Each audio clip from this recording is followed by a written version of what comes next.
क्योंकि जब मुल्क के अंदर इस वक्त जखीरा इकट्ठा किया जा रहा है या फिर बाहर से जो इमदाद आ रही है वो बड़ी तादाद में है, लेकिन यहां पर कालाबाजारी का सिलसिला भी तेज हो गया है। बल्कि काफी वक्त से ये चल रहा था और कोविड की इस बिगड़ती सूरत हाल के बीच सरकार ने मुख्तलिफ हिस्सों के अंदर इंतजामिया ने छापेमारी की है। जनूबी दिल्ली के मुख्तलिफ हिस्सों के अंदर कई गिरोह इस वक्त भी सरगर्म है और खान मार्केट समेत मुतअद्दिद इलाकों के अंदर रेस्टोरेंट से या बाकी हिस्सों से पुलिस और सिविल इंतजामिया की जो मुश्तरका कार्रवाइयां हुई हैं, जहां पर ऑक्सीजन कॉन्सेंट्रेटर्स बरामद किए गए हैं जो इस वक्त अपने मनमाना दामों पर रेट्स पर लोगों को फरोख्त किए जा रहे थे, क्योंकि मजबूरी में बहुत सारे लोग इस वक्त ऑक्सीजन सिलेंडर्स या कॉन्सेंट्रेटर्स के लिए इन इलाकों का रुख करते थे।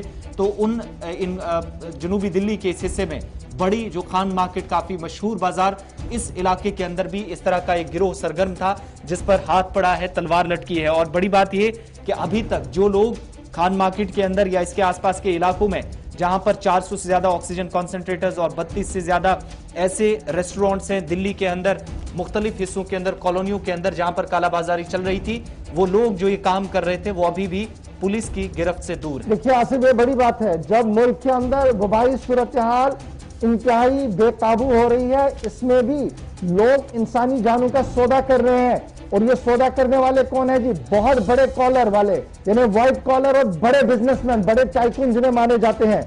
ये खान चाचा एक बड़ी चेन है जी रेस्टोरेंट्स की। खान चाचा जो दिल्ली है, दिल्ली के बाहर आते जाते रहते, उन्हें पता है कि खान चाचा एक बड़ा चेन है और उसी चेन के मालिक को अब पुलिस ढूंढ रही है। उसने अपना मोबाइल स्विच ऑफ कर दिया है और लगातार पुलिस को चकमा दे रहा है। क्यों?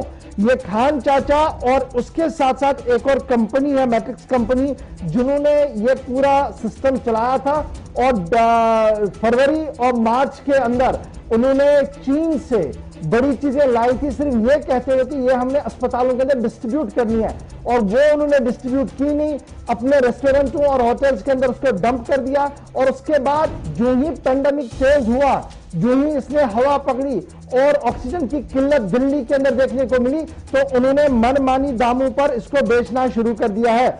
70,000 से 80,000 तक एक कंसंट्रेटर बेचा गया है। इंसानियत का कत्ल देखिए किस तरीके से हो रहा था। 70,000 से 80,000 तक ये बड़ी चेन वाले लोग इसको बेच रहे थे और बाज़ाब्ता तौर पर दिल्ली पुलिस ने अब कार्रवाई की है। और नवनीत कालरा जो ऑनर है इसके, वो एब्सकॉन्डिंग है। नवनीत कालरा जो एब्सकॉन्डिंग है। खान मार्केट अपनी जगह है, बहुत ज्यादा सुर्खियों में रहता है, लेकिन ये जो चेन था खान चाचा रेस्टोरेंट चेन, वहां के मालिक अभी भी मिसिंग है। मैट्रिक कंपनी के एक लड़के को गिरफ्तार किया गया है गुड़गांव से, जिसके बाद कुछ और लोगों की गिरफ्तारी हुई। उस गिरफ्तारी की बिना पर ही पुलिस को यह बड़ी खबर मिली कि जनाब ऑक्सीजन कंसंट्रेटर्स तो मंगवाए गए। 419 ऑक्सीजन कंसंट्रेटर्स 32 दुकानों से बरामद हुए हैं। कुल कितने लाए गए थे, इस पर अभी भी जो है वो माना जा रहा है कि इस पर इन्वेस्टिगेट हो रहा है, क्योंकि मैट्रिक्स सेल्यूलर कंपनी ने कुल मिलाकर 387 ऑक्सीजन कंसंट्रेटर जो थे वो मंगवाए थे बाहर से और उसको मुख्तलिफ इलाकों के अंदर डंप किया था। और जो ऑक्सीजन कंसंट्रेटर हार्डली 16 से 22,000 के बीच में मिलता है ओपन मार्केट के अंदर। जो ही ऑक्सीजन की किल्लत पड़ी तो इन बड़े लोगों ने ऑक्सीजन को बेचना शुरू किया और दाम क्या रखा जी? 70,000 से 80,000 के दरमियान। तो ये शर्म की बात है कि जब मुल्क के अंदर इस तरीके की वबा बीमारी हो, जब तबाही हो, तो ये व्हाइट कॉलर लोग, खान चाचा चेन और दीगर लोग जो है, जिन्होंने पूरे दिल्ली के अंदर एक कंट्रोल किया था इस पूरे मामले पर, ये अभी भी मिसिंग है। और यही वजह है कि दिल्ली पुलिस ने बाकायदा तौर पर एसेंशियल कमोडिटीज एक्ट और एपिडेमिक डिजीज एक्ट के तहत कार्रवाई की है, एफआईआर दर्ज किया है। आखिरी इत्तला मिलने तक नवनीत कालरा जो मालिक है इसका, खान चाचा रेस्टोरेंट ग्रुप का, वो अभी भी लापता है।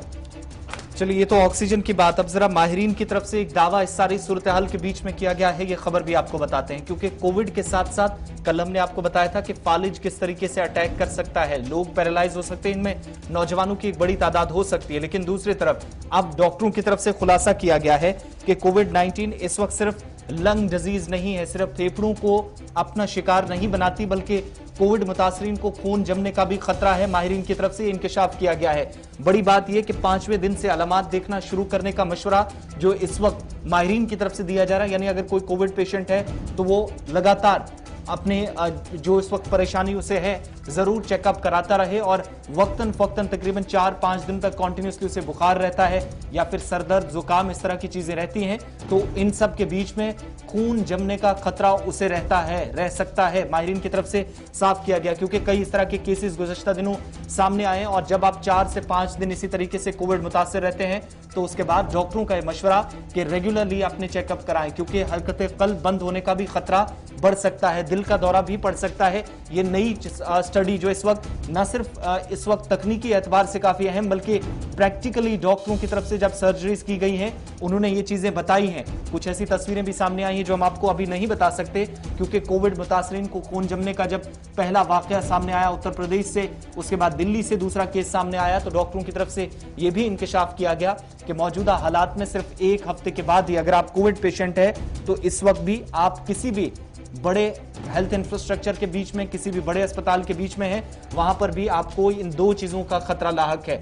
नंबर 1 कि खून जम सकता है, अगर आप कोविड पेशेंट है तो एक परेशानी हो सकती है। दूसरी बात ये कि आपको दिल का दौरा भी पड़ सकता है। माहिरीन की तरफ से कल फालिज को लेकर जो इंकशाफ किया गया था और ये 2 बड़ी बातें आज जो हमने आपको बताई हैं, इन सब के बीच में इस वक्त मुख्तलिफ हिस्सों के अंदर, चाहे वो दिल्ली से लेकर उत्तर प्रदेश, हरियाणा जैसी बड़ी रियासतों के अंदर, वहां पर भी कोविड-19 के केसेस मुसलसल बढ़ रहे हैं। थोड़ी देर में आदाद-ओ-शुमार आपके सामने रखेंगे, लेकिन सारी चीजें कि इस वक्त कोविड ने अपना असर गांव देहात तक दिखाना शुरू कर दिया है।